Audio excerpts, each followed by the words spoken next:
Dan saya menganggapnya serius, bukan hanya suatu tindakan yang kejam dan pantas dikutuk. Sangat buruk itu, barbar itu, primitif tindakan itu. Tetapi saya juga merasa jangan-jangan itu dimaksud sebagai intimidasi terhadap mereka yang mau melakukan apa yang menjadi hak konstitusional kita, menyatakan pendapat kita. Itu terkait bebas aktif, Romo, dengan posisi Indonesia saat ini yang di Board of Peace, di mana juga masih ada kontroversi ya, ada yang setuju dan tidak setuju, dan ada juga perjanjian dagang Indonesia dengan Amerika. Kalau Romo ngelihat dari perspektif politik bebas aktif Indonesia saat ini seperti apa?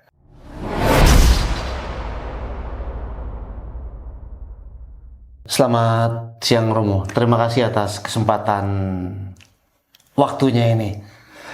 Ya. Terima kasih. Selamat siang juga. Ya. Ya. Kan saat ini situasi Indonesia ini sedang hangat terkait isu penyiraman air keras terhadap salah satu aktivis pro demokrasi Kontras, dan sekarang udah ada beberapa perkembangan. Kalau secara gambar besarnya, Romo melihat peristiwa ini pertanda apa sih bagi demokrasi di Indonesia? Tentu satu peristiwa bisa terjadi di mana-mana, tetapi saya khawatir bahwa itu mengungkapkan kebencian kelompok-kelompok tertentu terhadap mereka yang mau mempertahankan Indonesia sebagai negara yang demokratis dengan hak asasi manusia atas dasar Pancasila. Jadi saya melihatnya sebagai serangan terhadap Indonesia hasil reformasi itu. Dan saya menganggapnya serius, bukan hanya suatu tindakan yang kejam dan pantas dikutuk. Sangat buruk itu, barbar itu, primitif tindakan itu. Tetapi saya juga merasa jangan-jangan itu dimaksud sebagai intimidasi terhadap mereka yang mau melakukan apa yang menjadi hak konstitusional kita, menyatakan pendapat kita.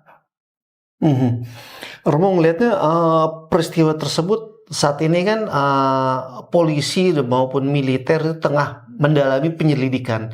Kalau Romo melihatnya optimis atau tidak atas penyelidikan yang tengah berlangsung saat ini? Nah, saya dalam hal ini tidak mau a priori.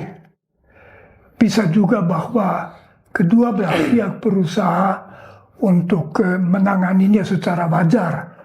Jadi pertama, mereka melakukan dengan diidentifikasi yang benar dan mendapat hukuman yang wajar. Pertanyaan yang lebih penting dan tidak mudah dijawab, apakah sekarang omongannya adalah mengenai 4 orang. Apakah itu ideanya dari 4 orang itu susah dibayangkan? Apa tidak ada yang mengajak mereka mendorong mereka melakukan? Jadi siapa orang di belakang yang sebetulnya aktor bersalah? Intelektual ya maksudnya? Itu ya. Itu saya harap bahwa itu dicari, tapi ya kita tunggu dulu. Tapi di Indonesia kan peristiwa-peristiwa seperti itu seringkali berhenti di operator lapangan. Seperti halnya kasus penyiraman air keras terhadap mantan penyidik KPK Novel Baswedan misalnya. Ya. Dan beberapa peristiwa-peristiwa lainnya. Nah, kalau Romo melihatnya di era pemerintahan saat ini terkait dengan peristiwa yang tadi, siklus situasi demokrasi kita saat ini bagaimana sih? Memang demokrasi kita sebetulnya ada masalah. Saya tidak mau mulai dengan pimpinan. Meskipun ini juga sejauh mana beliau bisa mendengarkan, sejauh mana beliau bisa minta nasihat sebenarnya. Jangan hanya menunjuk ini, menunjuk itu. seperti program makan gratis itu suatu program yang maksudnya sangat baik dan tepat, tetapi dilakukan secara inkompeten dan secara memalukan. Tetapi yang bagi saya menjadi pertanyaan, apakah rakyat punya perwakilan? Ada badan yang namanya Dewan Perwakilan Rakyat. Kok dari badan itu tidak pernah ada suara apapun yang mendukung protes masyarakat? Itu yang saya herankan. Waktu kerusuhan bulan Agustus yang lalu, kok Dewan Perwakilan Rakyat, jadi mereka mewakili rakyat, diam. Orang-orang itu mewakili siapa? Jadi saya melihat salah satu masalah kita adalah bahwa Dewan Perwakilan Rakyat diambil alih oleh kepentingan-kepentingan. Partai-partai kita, partai tanpa ideologi, tanpa suatu arah. Dalam negara biasa tentu ada partai, ada konservatif, ada sosialis, ada hijau, ada agama, ada liberal atau apapun. Orang memilih partai dalam pemilihan umum karena ia tahu bahwa partai akan memperjuangkan kebijakan politik sesuai dengan harapan mereka memilih. Tapi kesan saya tempat kita, kan orang bisa menjadi anggota DPR katanya perlu 5 sampai 10 miliar rupiah. Apa itu 5? Gaji saya terakhir sebagai guru besar 15 tahun yang lalu. 5 juga, tapi bukan 5 miliar. 5,5 juta. Itulah berapa lama saya tidak boleh makan. Nanti kata saya mau menjadi anggota DPR. Jadi saya mengkhawatirkan bahwa demokrasi kita sedang membusuk ke arah oligarki. Sebetulnya di tangan orang yang melihat korupsi yang begitu merajalela, termasuk di dalam DPR, tetapi tidak hanya, yang melayani diri dari apa yang sebenarnya menjadi milik rakyat. Atau mungkin karena biaya politik yang tinggi ya, yang membuat sistem itu terlihat tidak berjalan optimal saat ini, Romo. Ya, saya kira memang boleh dikatakan tidak berjalan optimal. Untung kita di Indonesia masih mempunyai apa yang bisa disebut civil society. Civil society adalah sekian kelompok bagian masyarakat yang melibatkan diri. Bisa mahasiswa, bisa LSM, bisa conference director, bisa kelompok-kelompok agama, bisa media kita. Media kita masih bisa menyuarakan kritik. Kalau saya bandingkan di Indonesia dengan Cina, Cina punya pimpinan yang saya anggap sangat hebat, tetapi tidak ada kemungkinan sama sekali dari masyarakat untuk menyuarakan kritik itu. Semuanya dikuasai oleh partai, yang mengkritik partai akan ditindak. Itu di Indonesia belum. Jadi masih ada unsur-unsur demokrasi, tetapi kita jangan menyerahkan Indonesia ke tangan sebuah elit saja. Tadi kan Romo menyebut kita bersyukur karena ada kelompok civil society yang mengawal proses demokrasi di Indonesia saat inilah. Nah, tapi dengan adanya penyiraman air keras ini juga merupakan ancaman langsung nggak sih, Romo, terhadap? Betul, sangat mengkhawatirkan. Jadi bersyukurlah bahwa masih ada yang protes.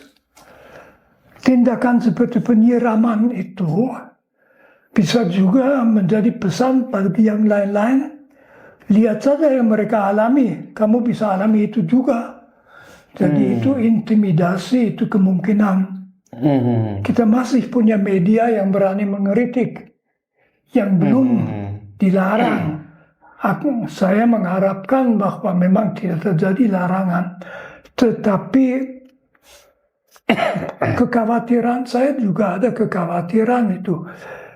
Maka juga penting dalam kasus penyiraman itu diketahui siapa orang di belakangnya, siapa yang membiayai, siapa yang menyuruh.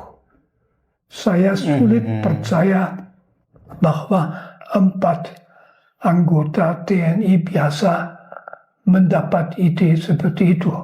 Iya, bukan biasa, mereka perwira dari badan intelijen Ya, oke. militer. Ya. Romo, terkait tadi kan Romo menyebut ini salah satu ancaman bagi civil society ya. Tapi saat ini kan mulai dari DPR, Presiden, Menteri dan juga pemerintah sendiri mengecam dan berharap ini juga diusut tuntas oleh aparat penegak hukum. Romo ngelihatnya ada optimisme terhadap Puji Tuhan, hal tersebut. saya puji mereka. Baik itu. Baik kalau mereka merasa kita jangan terus ke arah itu. Kalau mereka itu sekarang mau memakai stop dulu pengancaman dan sebagainya, bagus. Saya akan memuji kalau itu hasil dari perkara itu, ya kita boleh bersyukur. Jadi masih ada kemungkinan. Kemungkinannya masih cukup kuat Iya, ya. iya. Tapi setidaknya Tentu maksud kita harus melihat nanti hasilnya bagaimana secara konkret. Tetapi bahwa peristiwa itu tidak didiamkan oleh aparat kita, saya anggap tanda yang positif. Saya puji. Tentu saya juga mau mengatakan itu tentu kewajiban Anda. jadi ya saya puji, tetapi andai kata tidak, ya amat sangat mengkhawatirkan. Tetapi mereka mau menangani, puji Tuhan. Iya, ya. Berarti situasi Indonesia saat ini dan Romo menyebut suatu hal yang patut disyukuri jika pemerintah dan elemen negara lainnya juga berharap ini diusut tuntas. Dibandingkan dengan situasi global saat ini di mana berbagai negara juga mengalami chaos dan kita relatif setidaknya lebih baik. Memang saya masih punya harapan. Saya juga mengharapkan tahun 2045 Indonesia mengalami saat-saat yang gawat di dalam 80 tahun kemerdekaan sejak tahun 45.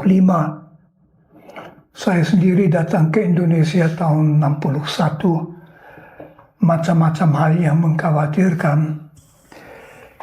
Namun kenyataannya Indonesia selalu keluar dari masalah dengan sedikit lebih baik. Jadi itu memberi kepada saya suatu harapan. Salah satu contoh, tapi bukan satu-satunya, adalah hubungan antara umat beragama. Sebetulnya itu di tahun 45 dalam Undang-Undang Dasar sudah sangat bagus sekali, terutama sikap wakil agama terbesar agama Islam. 87% orang Indonesia itu orang Muslim, bersedia membuat Undang-Undang Dasar 45 yang sama terbuka bagi semua. Itu saya kira suatu modal penting, tetapi kemudian masih sering ada masalah. Saya kira kita juga masalah kecil selalu akan ada. Tapi sekarang hubungan misalnya antara Katolik, saya Katolik, dengan Muhammadiyah, dengan NU, itu udah baik. Kalau kami punya masalah, kami bisa bicara. Kami saling percaya, itu suatu modal yang luar biasa bagi masa depan. Dalam kerusuhan bulan Agustus misalnya, agama tidak memainkan peranan. Radikalisme agama tidak muncul. Apakah kita akan berhasil menyelamatkan demokrasi hasil amandemen Undang-Undang Dasar dalam reformasi? Ya kita lihat saja, saya masih mengharapkannya. Saya melihat presiden kita, yang saya juga punya kritik terhadap beliau macam-macam, tapi akhirnya toh peka menanggapi masalah ada. Saya mengharapkan dia sendiri sadar betapa penting membawa Indonesia ke tahun 29 dulu dalam keadaan yang lebih baik. Nah, dibandingkan dengan hubungan internasional, kita beruntung bahwa secara langsung tidak terkena oleh perang-perangan. Situasi internasional itu buruk sekali. Dan kecuali perang sendiri yang buruk, tentu saya harus mengatakan Amerika Serikat itu, saya tidak pernah menganggap Amerika Serikat sebagai ideal. Tapi dalam arti tertentu itu asal-usul demokrasi dan sebagainya dipimpin oleh orang yang mengesampingkan segala hukum, perjanjian dan sebagainya. Yang penting daya pukul. Dan Venezuela diambil pimpinannya. Saya sangat tidak suka dengan Sebentar lagi Kuba. ya, Venezuela itu. Lalu dia bilang Groenlandia milik Denmark. Kok sekarang Kuba diancam. Serangan terhadap Iran, saya sendiri tidak simpati dengan kepemimpinan para mullah di situ. Tapi itu sama sekali tidak memberi hak kepada negara lain untuk berintervensi membunuh pimpinan itu. Dan sekarang kita lihat belum memecahkan masalah apapun yang mereka lakukan. Itu mengkhawatirkan. Indonesia juga harus berusaha untuk katakan saja memberi arti yang nyata kepada tradisi begitu kuat bebas aktif. Itu Indonesia itu bebas aktif, kita tidak mengikatkan diri, bukan karena malas tetapi karena kita mau terbuka. Kepentingan pertama adalah bangsa Indonesia dan tentu juga banyak bangsa lain yang sebetulnya juga hanya menderita karena konflik-konflik orang lain itu. Itu terkait bebas aktif, Romo, dengan posisi Indonesia saat ini yang di Board of Peace, di mana juga masih ada kontroversi ya, ada yang setuju dan tidak setuju, dan ada juga perjanjian dagang Indonesia dengan Amerika. Kalau Romo ngeliat dari perspektif politik bebas aktif Indonesia saat ini seperti apa? Saya sebetulnya tidak mengerti mengapa bisa masuk di situ. Karena kelihatan BOP itu pada dasarnya kan berpihak kepada Israel. Indonesia tidak berpihak pada Israel, presiden kita juga tidak berpihak pada Israel, bukan. Tapi apa beliau tidak melihat itu? Itu orang lain sudah melihat. Itu perjanjian perdagangan mungkin dikira mengingat Trump macam-macam itu menguntungkan. Saya tidak bisa menilai, tetapi mungkin harus lebih hati-hati itu. Saya merasa justru dalam hal Timur Tengah, posisi Presiden kita dan Indonesia bahwa beliau mendukung pemecahan dua negara adalah betul menurut saya. Jadi semua yang mengatakan hapuskan Israel itu nonsens. Israel bereksistensi berdasarkan suatu pengakuan PBB di mana semua negara besar, juga Uni Soviet waktu itu mendukung. Jadi tentu pemecahan tidak bisa berarti Israel mau dihapus atau tidak diakui. Tapi Israel dalam batas apa? Ya dalam batas yang diakui. Saya berpendapat bahwa Israel dengan menduduki hasil rebutan perang 6 hari membuat sesuatu yang sangat tidak tepat, sangat mempersulit pemecahannya, dan kita tetap harus mendukung bahwa orang Palestina itu mendapat kemerdekaan sepenuhnya. kalau itu tidak akan tercapai, nah sekarang juga sulit.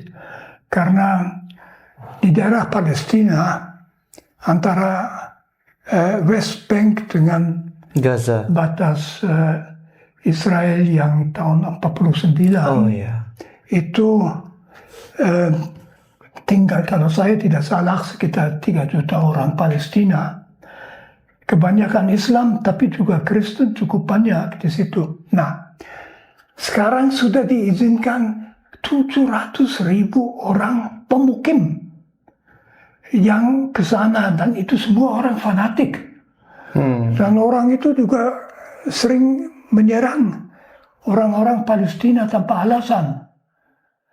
Baru saja satu desa Kristiani diserang, ya beberapa rumah dibakar, ada orang dibunuh.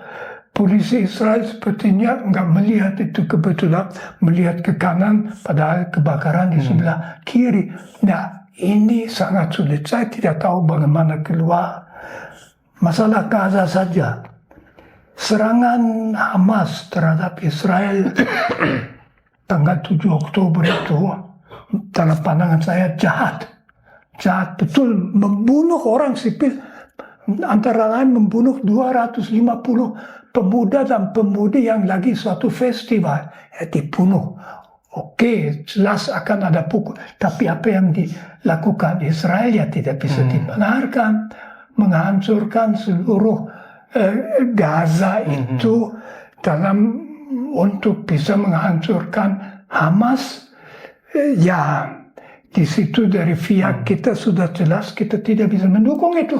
Kalau dari sisi Indonesia sendiri, Romo melihatnya Indonesia sudah cukup memberikan bantuan pada Palestina atau masih kurang? Itu sulit saya jawab ya, saya tidak tahu.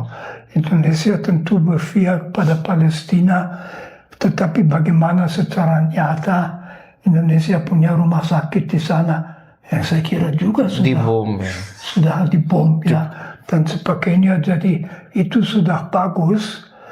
Tentu kita harus terus mendukung Palestina. Saya juga ingin mengingatkan bahwa Vatikan tegas menuntut pemecahan 2 negara untuk Palestina dan Israel, dan tidak menyetujui bahwa Yerusalem seperti sekarang terjadi mau dijadikan ibu kota Israel. Yerusalem itu diharapkan kota yang internasional. Vatikan juga sangat mengecam cara Israel memperlakukan Gaza, orang-orang Gaza. Jadi kita terus saja seperti sekarang. Apa bisa lebih banyak itu susah sekali ya. Kita memang jauh di situ, tidak terlalu berpengaruh. Romo tadi kan nyebut Vatikan juga berperan aktif dalam isu-isu advokasi isu-isu Palestina ya, dan berbagai krisis yang terjadi seperti di Gaza, Timur Tengah saat ini dan lain-lain. Jika kita kerucutkan, sebenarnya Romo ngelihatnya apa ada korelasi antara agama mendorong demokrasi di sebuah negara atau suatu kawasan, demokrasi dan perdamaian? Romo ngelihatnya gimana? Mungkin agama tentu tergantung dari agama ya. Ada agama yang besar, ada kalau kami Katolik sekarang ya di dalam hal, tapi juga saya kira mainstream Protestan semuanya mendukung keadilan bagi orang-orang Palestina. Mereka juga semua menolak kekerasan. Ada juga gereja-gereja kecil sempit yang mengharapkan bahwa dengan Palestina dimasukkan Israel, hari kiamat segera akan datang. Padahal kami mainstream mengatakan kami tidak tahu kapan hari kiamat. Apakah tahun depan, 100 tahun depan, 1000 tahun depan. Siapa yang tahu? Itu bukan urusan kita. Islam sendiri ya Saya kira Islam juga ada macam-macam. Bahwa Islam berpihak pada Palestina itu sudah wajar, betul. Tetapi di situ tentu ada masalah perpecahan antara Sunni dan Syiah itu. Romo, tadi tuh menarik tuh terkait kiamat ya.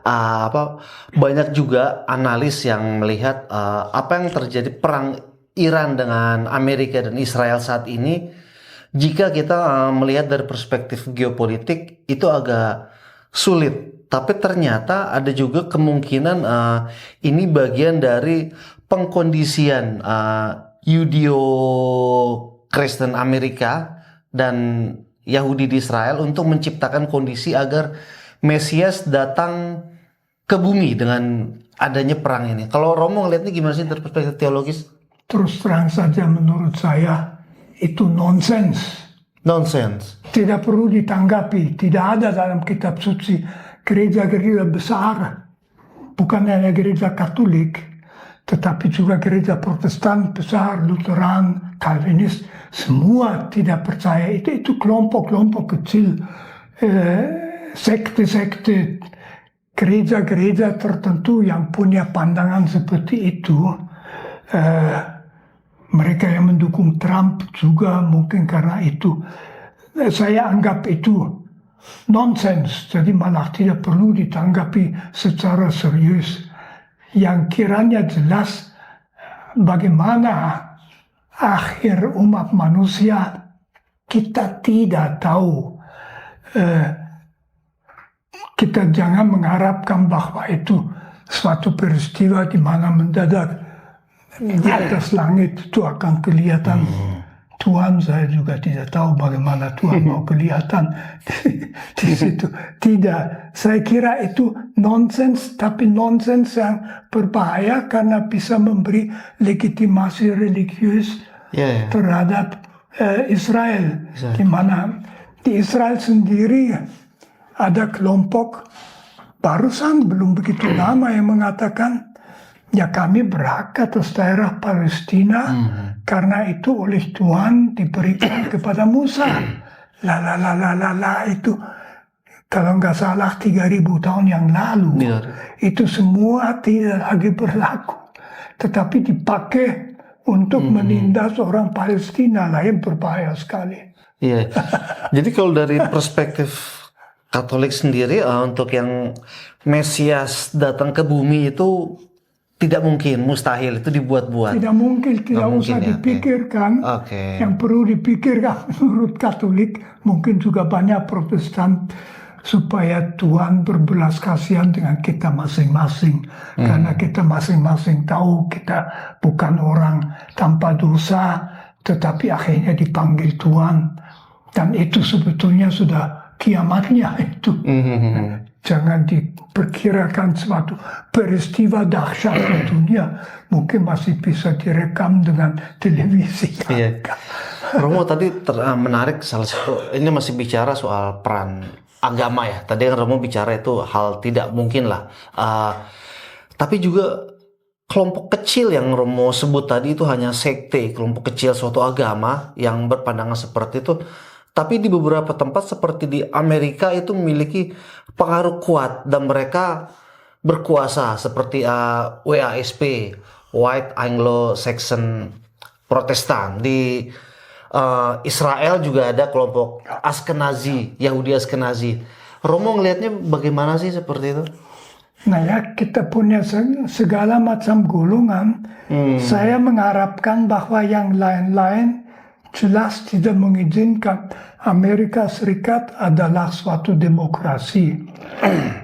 Yang ditentukan adalah yang dipilih oleh rakyat. Jadi apa sikap Partai Demokrat, apa sikap Partai Republikan, mereka tentu tidak mendukung kelompok itu. Yang di Amerika misalnya bagi saya menjadi pertanyaan betul. Partai Republik itu partai yang lama, tradisional, partai yang bermutu, yang punya presiden yang bagus seperti Eisenhower dan bahkan Nixon sebagai presiden dan sebagainya. Kok bisa pilih orang seperti Trump? Trump juga tidak percaya hal seperti itu, tapi dia mau menang sendiri. Dan dia berguna, senang bahwa dia didukung oleh orang-orang evangelikal namanya. Evangelikal itu bagi saya aneh sekali itu. Tapi ini bukan Amerika, bukan mayoritas di Amerika. Mereka juga anti negro, itu ngeri, itu mengembalikan situasi dulu. Iya benar sih. Artinya memang mungkin kalau kita lihat benang merahnya, Romo, kelompok kecil, meski kecil, tapi jika ia berada di dalam kekuasaan, bisa membuat kebijakan-kebijakan yang justru membuat destruktivitas di segala hal ya, dan merugikan masyarakat ya. Dan kembali ke Indonesia, Romo.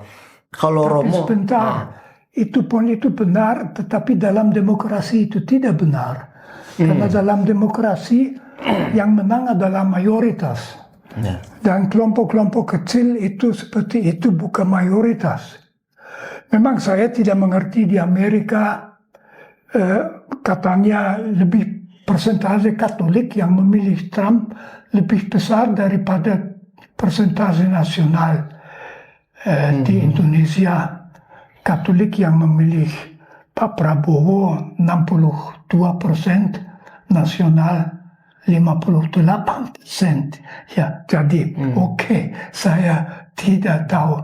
Tetapi sekte-sekte seperti ini tidak bisa langsung kuat karena ada demokrasi. Kalau tidak ada demokrasi, siapa tahu. Berarti ini salah satu peran penting civil society di sebuah negara ya, seperti di Indonesia misalnya. Itu bagaimana menetralisir anasir-anasir ekstremis ya, yang anti demokrasi untuk memperkuat demokrasi. Nah, kalau melihat berangkat dari hal tersebut, Romo melihatnya civil society di Indonesia memiliki tenaga yang cukup tidak untuk menjaga demokrasi ke depan? Ya, apakah cukup? Tetapi saya punya kesan bahwa civil society di Indonesia, mereka yang peduli dengan Indonesia dibawa kemana, mereka yang peduli supaya hak asasi manusia di Indonesia tidak ditindas, mereka yang peduli agar keadilan sosial diusahakan masih banyak. Jadi sebetulnya Indonesia menurut saya masih banyak harapan. Tidak ada alasan untuk merasa Indonesia sudah hopeless. Maka kita harus membuka mulut dan mengharapkan bahwa juga mereka yang memimpin negara kita ini mau mendengarkan. Saya tidak menganggap mereka itu orang yang tuli atau orang yang bersemangat buruk. Maka dari itu kita suarakan harapan, kritik, tuntutan kita. Kita harus bersuara, itu memang penting. Iya. Oke. Romo, terima kasih banyak untuk wawancara kita saat ini. Ini sangat berharga dan buat teman-teman juga akan menjadi salah satu guidance bagaimana melihat Indonesia dan dunia saat ini. Romo, terima kasih banyak atas waktunya. Semoga sehat-sehat selalu. Terima kasih juga.